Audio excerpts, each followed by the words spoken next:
Hi, I'm Paige, and I want to be an actress. Super original, I know.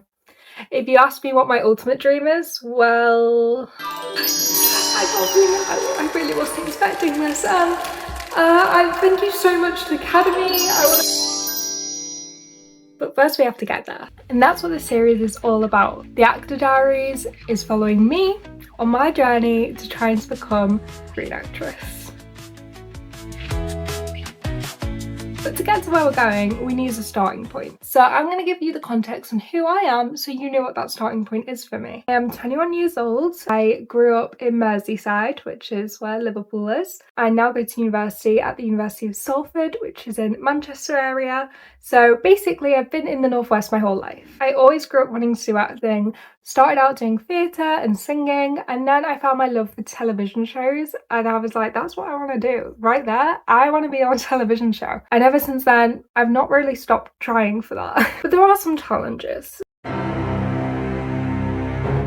So first of all, I'm disabled. Legally, I am disabled, although I don't have a diagnosis, but I have had issues with my physical mobility for over 2 years now, but not having a diagnosis and also not being visibly disabled. So I'm not in a wheelchair and I'm only using crutches when it's like really bad, means that I could get accused of cripping up if I ended up acting in a role for a disabled person. Of course, I would never want to do that, and I don't think it's right to do that, but I also still then face restrictions because of my disability, my chronic pain. Some days I am on crutches, some days I can't even get out of bed, and I can't predict when it's going to happen. Which doesn't really work in the acting industry because you're kind of expected to be able to just get up and go, which leads me on to my next point, which is finances. I come from a low-income household. I currently receive the highest maintenance loan for university. Just to put into context what we're working with here. And I wouldn't be able to survive off just acting alone. That would not cover the bills. And I'm graduating soon, so I'm not going to get any more student loan. So something I have to look into is getting a job that will work around acting, because acting can be so, you need to have this audition self-tape ready. You have to be in London tomorrow, and both financially and just time-wise, I wouldn't be able to do that whilst also working. And the mention of London leads me on to my last point. I'm not in London. So I'm sure you may have heard that most of the industry is in London, and I've done my own research and I'm not far wrong. Most of the industry is A, well off, and B, located in London. There's a big rumour about whether it's moving up north or not. I personally haven't seen it. In fact, I've seen stuff where production is going to be performed in Manchester, but all the rehearsals for like weeks on end are in London, which means I would have to be able to afford to travel to London and also pay for somewhere to stay, which just isn't going to happen. But now we've discussed my challenges, let's discuss the things I actually have going for me already. I am already a member of the National Youth Theatre, but I did have to pay £20 to audition, £600 for their intake course to be considered a member, and then I have to pay a yearly membership fee. I was lucky enough to get a bursary for my intake course, which paid for half of it, and I know people in a similar position to me that were not as lucky. Going to National Youth Theatre at 18 years old was a big culture shock, especially coming from somewhere like Merseyside, where the upper class aren't viewed in the best light. Most people there were from higher earning backgrounds than me. Majority of people I met were either from a private school or had a family member in private school or some sort of boarding school. Like, I very much felt out of my comfort zone. But despite that, it was overall a wonderful experience, which was why it was so upsetting when I realised that most of their opportunities and workshops and classes are all in London. When I emailed them querying this, I was basically told that they're trying to move stuff up north, but in the meantime, watch the videos that they provide for members, which I just don't think is good enough, because at the end of the day, that is not the same experience. Going to a class or a workshop means you get to network and meet people. But I did get to attend their big casting weekender, which was up north in Manchester. Honestly, since joining in 2021, this is the first experience I've seen them offer that is in the Northwest and you don't have to pay for. But of course, there are still some hidden charges with that, like transport, and also the fact that I couldn't work all of that weekend because I was dedicated to doing that. Secondly, of course, I've gone to university. I'm currently in my third year of a media and performance degree, which means I've had lots of experience in front of the camera. I've had lots of opportunities to build up my showreel and my portfolio, and in general just learn so much and meet so many people. So starting out, I already have headshots, which cost me £140 for 4. I also have a showreel, which is comprised of mostly student short films that I've been in, and I already have my Spotlight membership. I pay £9 a month for this because I've got the disabled membership, because they're not quite as picky as some other financial resources are for disabled people. Currently work multiple jobs for the university, one of which being a social media assistant. I realised that social media and content creation is something I would like to go into. It's something that a lot of companies advertise for, but of course it is a bit of a competitive market. So I am going to try and get some jobs in social media, preferably part-time or freelance, just so I can make them work around acting and being able to drop stuff and go and act or do a self-tape, which I think is going to be the biggest struggle when finding a job to work alongside acting. So along this series, I will also let you know about any jobs I apply for that aren't acting based, but will hopefully work around it. Some of the other items on my list include getting an agent, auditions, and getting a role. Obviously, there are also other things that I'll be doing in the meantime, like networking and meeting people. These are all sort of like general steps that I can take, but if you've got any advice or any additional steps you think I should add to the list, do let me know in the comments. So whilst I've been on my journey, I've spoken to a few people that are already within the industry and a few years ahead of me. One of which was Victoria Goodwin, who works for Sharp Futures, and I'll let her explain to you what she does in that role. My name is Victoria Goodwin. I work for a company called Sharp Futures. We're a social enterprise that was set up in Manchester now over 13 years ago to help people get into the creative sector who ordinarily might not get in. So I run a part of the business that is called People on Demand, which is essentially a recruitment agency to give people that first step into jobs across mainly TV, film, marketing, PR, event production. I asked Victoria what she thought about the Northern-Southern divide and whether there was any truth to the rumour of the film industry moving up north. I'd say it's PR. There are filming opportunities coming out of London and happening in the north, but they are very small amounts, especially if you're going to be cast on screen for acting roles. You are still going to London to have that audition experience. You're still being auditioned by and cast by London producers and London casting agents and London companies. There is definitely a divide between the North and the South. In my 30-year career, the majority of my work has always taken me south. I've had to always move for it.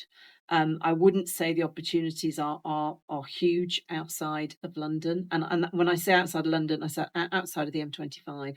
I think there is less and less creative opportunities for people, regardless of their background. My one piece of advice is try to find yourself some mentors in the industry who can help you achieve your goals. I also spoke online with Olivia Schofield, who graduated from the same university as me, and I'll let her explain to you what she's up to. So I was affected by COVID, and during that time I decided to have a full change on what I wanted to do. So I wanted to be an actor going into university, and then I realised that acting wasn't for me, and instead I looked more into the directing side of things. Towards the end of COVID, there was a traineeship made available in partnership with the Lowry, and that was to be a facilitator. I had no idea what a facilitator was, so I went down that role, and now I am a facilitator.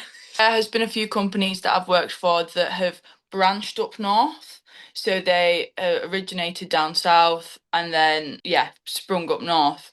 And most of the times you'll see that it's almost seen as a privilege for those northern branches to come down to London for training, which I think is a load of rubbish. A couple of examples are unpaid training, but they say you're coming down to London, so it's an experience. Or one occasion, chance to network with Southern practitioners. In which case, I don't know what makes them so high and mighty that I'd need to travel all the way down. And also, why can't we do it up north? Like, there's quite a lot of cool, really well experienced and fantastic practitioners.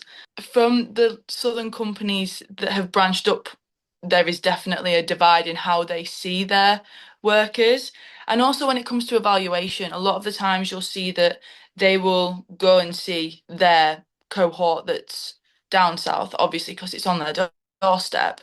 However, for the ones that are up north, we're just expected to write up an evaluation post, which is completely different. So I think even though it doesn't necessarily impact the work being created, it is noticeable in itself. With all this in mind, I got to work. So it is first thing on a Monday morning and I am sending emails. So I've got 3 agencies that I'm reaching out to for potential representation. I'm also going to reach out to CCC and ask them for a mentor as per Victoria's suggestion. I also applied to 2 jobs, so we shall see what comes of that. But yeah, currently doing a photo shoot for a costume student. But I just found out that my application for the casting collective has been accepted.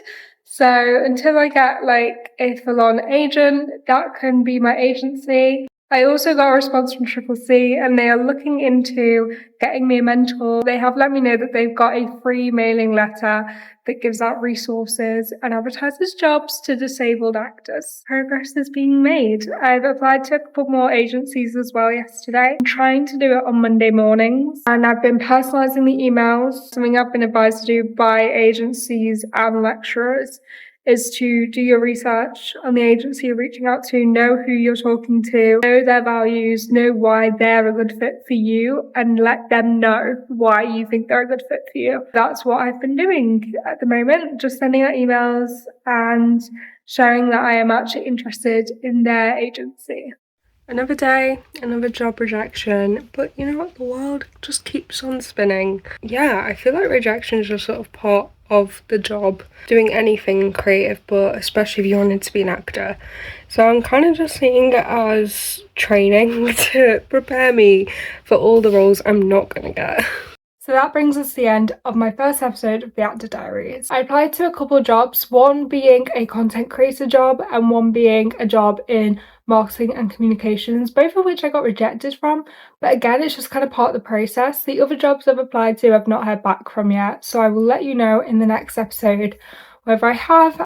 I also found though, applying to these jobs, that a lot of them are in London. So much of the creative industry, whether it's acting or marketing, is based in London, and marketing is a job that doesn't necessarily have to be in office. A lot of the time it can be remote, but they just choose to not make it remote. I've still been applying to some of these jobs just to see what happens, and like I said, I'll let you know what the responses are. But it is interesting to me how much of an emphasis London has, even in jobs that can be remote. I've not heard back from any of the main agencies, but I did obviously hear back from Casting Collective. I've not since received any communication from them about roles, but I'm not expecting to. It's only been a week. I was speaking to a member of staff at the university about this the other day, and we were talking about the fact that people kind of think agents do more than they do, and sometimes you kind of just have to make your own opportunities regardless. So hopefully by the next entry I will be writing my own screenplay, which is something I love to do. It just means that I can constantly be making stuff, constantly be acting and posting things that might get seen by someone who can give me a job. Along those lines, I have also been making sure that I've been creating social media content that I can use for a portfolio. With the disabled area of things, I have had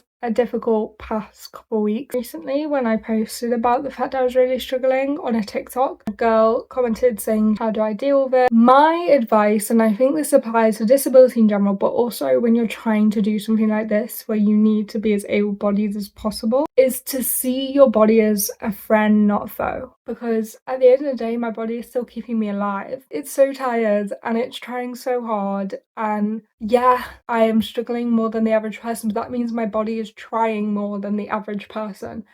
And for that, it might need a rest now and again, and that's okay. Actually taking these challenges as creative ammunition is something that I kind of enjoy doing. Basically, what I'm trying to say in a less cheesy way is that every cloud has a silver lining. In the meantime, I believe in you.